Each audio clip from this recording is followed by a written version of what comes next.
Hip hop since 1987. We're live here at ATL at the beautiful, beautiful Vanquish Lounge. And I'm here right now with one of the most powerful event coordinators in these United States. He goes by the name of Mr. Jacob York. I want to thank you very much for taking the time out of your busy schedule to meet with us. Big words.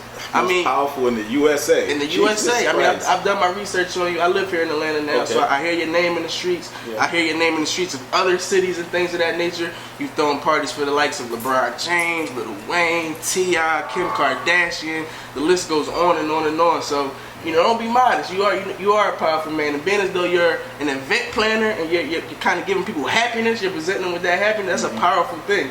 A lot of people don't have that power. Thank you. I gotta ask you, sir.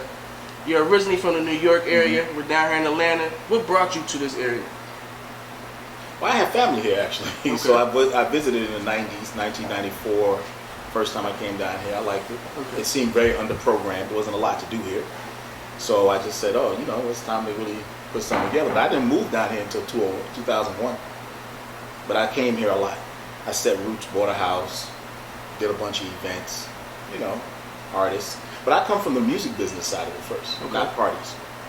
Well, coming from the music business and now doing events and things like that, how does that differ? Do you feel as though you had an advantage knowing how artists work, knowing how entertainers work, coming from the music business? Yeah, I had an advantage because they were all my friends already. So a lot of these managers that are now managing big top artists, a lot of these artists that are new top artists, were the small guys, you know. And so I always looked out for them and was cool with them. So I have an access that gives me an advantage, which is it's kind of an unfair advantage because other people can't get access to the talent the way I do. So I win because of that. But you know, that's neither here nor there. That's all relationship, you know. But yeah, it gives me a little bit of an advantage, yeah. And understanding how management works, having had a label, worked with the likes of the biggest artists in the music in the years in the 90s and part of 2000, I do understand what a manager looks for, what an artist looks for, how they like their events to look and all that. Yeah, I do. Now, what criteria do you normally follow when you're hosting parties outside of your city? You know, you're here in Atlanta, this is where home is now, but whenever there's an all-star event, whether it's Orlando, Houston, your name is there. CIAA, your name is everywhere throughout Charlotte. What strategies or techniques do you use when you're throwing events outside of Atlanta? No, I'm just joking. See, what it is I believe, this, like I just was doing this interview earlier and I was explaining this to a magazine. I was like, the problem with a lot of promoters is they're insecure people. So what they do is they don't believe in the next generation, the next guy, helping the next guy up. They don't have that mentality. They think, okay, the way I'm going to maintain control is to eliminate competition. I don't think like that.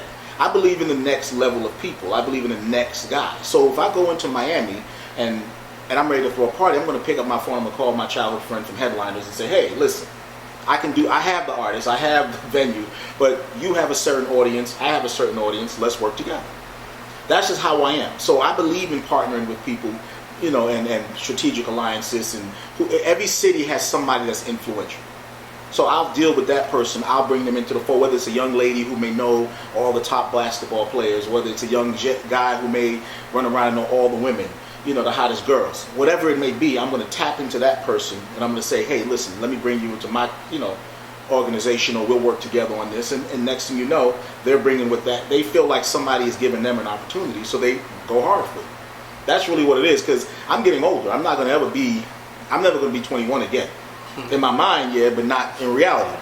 But there's another 21-year-old that's running around, you know, messing around with the right girls, messing around with the right guys, you know, and they can bring that new element to what I have going on, and that's how I keep relevant.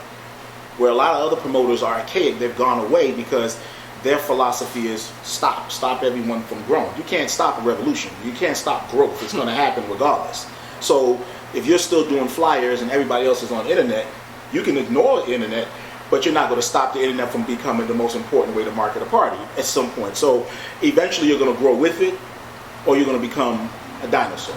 And me, I don't mind going with it. I don't mind working with the next guys, you know. And that's just always been me. But that comes from being in the entertainment business for years and developing talent, finding the next talent, building the next rapper, you know. So I've done that for so many years, whether it's a promoter or identifying someone on Twitter who may have 20,000 followers in St. Louis, real followers, and that person is influencing them. You can tell by the way that person's following is, the parties, where they're at, how they're doing it, and tapping into that person and DMing them and say, hey, come meet with me. I'll come to St. Louis and sit down and talk to you. And so when I can go into St. Louis and do a big-ass tip event that 4,000 people come to, because I've identified what you call pockets of influences within those cities, and I partner with them, and I build with them. And that keeps, and those guys are introducing Jacob York Presents to their audience, which only grows my brand, right? And I'm busting a check with them. I don't mind if their brand grows. I'm not an insecure person. I know in my city, in Atlanta, I can pick up my phone and send out a mass text, and I can put people in the building. So I'm not really concerned about whether you're going to take my shine. I'd rather bust bread with you. It's less work for me, right? That person in St. Louis is busting their ass because I'm giving them that opportunity to associate their name to the TI event with one of my events. So they go hard, so I can go city to city doing that.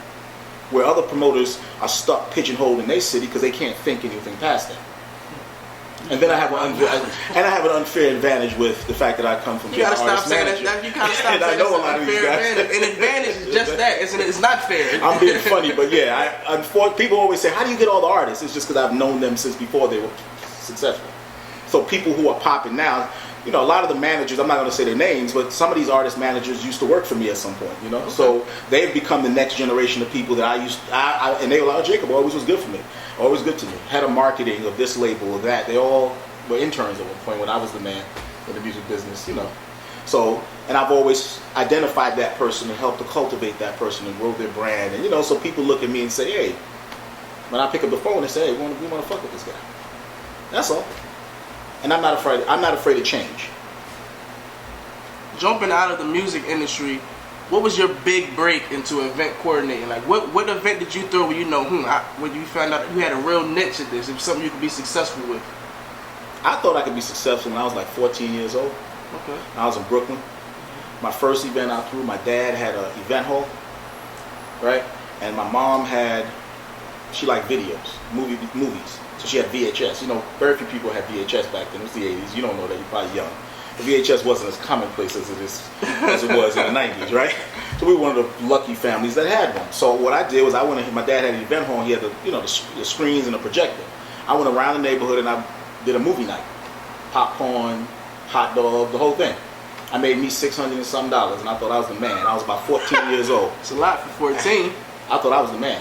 You couldn't sell nothing to me. I had all the major damage and used I ever wanted. I was the man. You know what I'm saying? So, but that's where it began for me. What was the first event that you threw at an adult age where you realized, like, hey, this is it right here. I really have this niche? I don't know. Adult age. Let me think. Was it in Atlanta? No.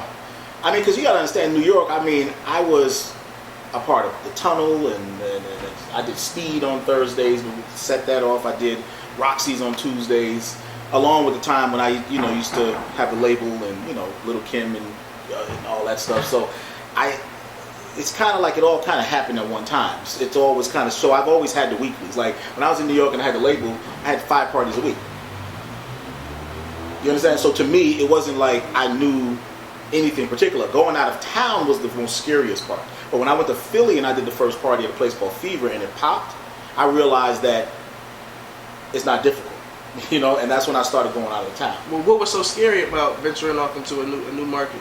Because in New York, I'm from Brooklyn, I'm born and raised, all I got to do is beat 40 people. You know what I'm trying to say? And they call back and say, this is my network of people was there. When you go into Philly, I might have knew 5 people in Philly. How many make 1,000 Philly people come out? You get it? But those 5 people knew 20 people who knew 20 people who knew 20 people. So I tapped into their network, right? And the difference is, and I would say what the unique thing about my events always been over the years, and I've some of them have been the cookie cutter, but most of them have always been innovative.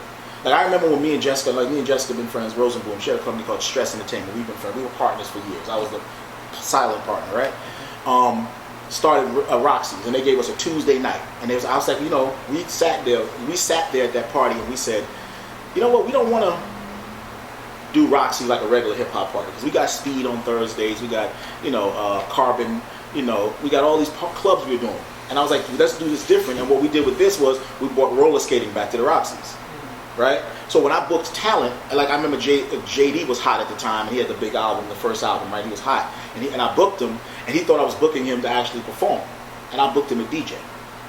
You know what I'm saying? And I booked the other go DJ, and Jess was like, we all decided to let him DJ, and that's the shit we did there that brought everyone to the party, because it was about the next experience of things, not just I'm gonna book an artist and put on. No, we didn't do that.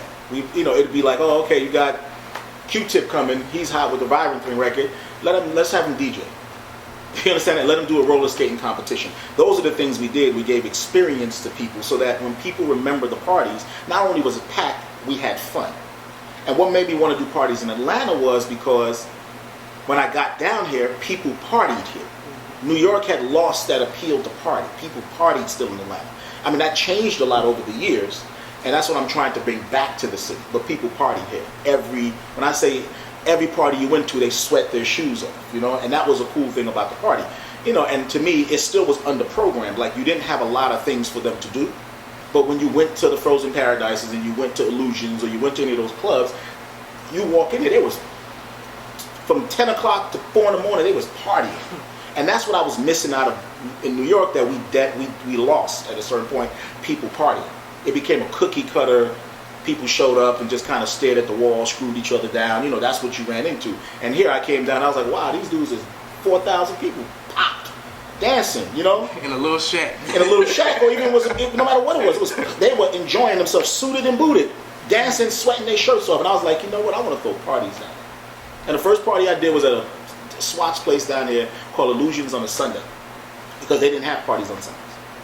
So they were like, they told me, they said, we don't do parties, so I think we could do a Sunday night party, because obviously I'm coming fresh off working with, Jess in the tunnel, so I'm like, you could do a Sunday night party. It popped. It was crazy. The party was crazy. Yes, for those of you who have not been in the South, or underneath the Bible Beltway, as they call it, Sundays are locked down. Nothing goes on Sundays. Chick-fil-A is closed, church is out, nothing goes down. There's no alcohol, so nothing. Nothing goes down in the South on a Sunday. Yeah, they didn't register. Bible Belt didn't register partying on Sundays. So when I did it, it was like boom. And a couple of other people did it afterwards. I mean, I didn't have a problem. And what's funny about me is I don't really care about who innovated it. I smile at stuff like that when I sit back and I see ideas, because when I saw them using, not like me, I called Jess, because Jessica was really, I would say, like, modern event. She really was the person that kind of like gave me a different perspective of modern party, hip hop party. And for a Jewish white woman that no one really quite gives her credit, because she wasn't black in black hip hop, she was the one that really said, hey, this is how parties should be. And she really taught me a lot about the whole event promotions side of it, But her being a Jewish white woman, she could get into the clubs. Me being a black guy, I could be the face of hip hop, what I mean? And that's why our marriage for those years in producing those events were great. Shout my hip hop since 1987, niggas. Hip hop since 1987.com.